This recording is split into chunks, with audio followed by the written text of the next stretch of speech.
50થી વધુ કાર્યકરો કોંગ્રેસમાં જોડાયા છે. એ લોકો ભાજપ સાથે છેડો ફાડીને કોંગ્રેસમાં જોડાયા છે. હું ફરી વખત કહું છું, કારણ કે ભાજપ દર વખતે એવો પ્રચાર ફેલાવે છે કે આ જે કાર્યકરો છે કોંગ્રેસ ના જ હતા, પરંતુ એ વાત ખોટી છે. આ જે ત્રીજા રાઉન્ડમાં જે કાર્યકરો જોડાયા છે, કર્મઠ કાર્યકરો જે ભાજપના કાર્યકરો હતા, અને તેની સાથે સાથે મોટી સંખ્યામાં યુવાનો પણ જોડાયા છે. એમાં ભાજપ આઈટી સેલના યુવાન પણ જોડાયા છે. તો આ ભાજપના ચહેરા પર એક સળસળતો તમાચો છે, કારણ કે હવે આપણે જાણી શકીએ છીએ, જોઈ શકીએ છીએ કે લોકો ભાજપથી નારાજ છે. ભાજપનો પરપોટો જે હતો, વિકાસનો પરપોટો, એ આજે ફૂટી જવા પામ્યો છે અને ભાજપથી છેતરાવાવાળા, ભાજપથી નારાજ લોકો હવે ખુલીને કોંગ્રેસ સાથે જોડાઈ રહ્યા છે.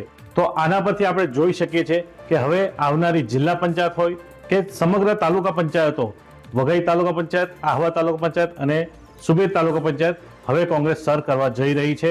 અને આ સંદેશો છે ભાજપ માટે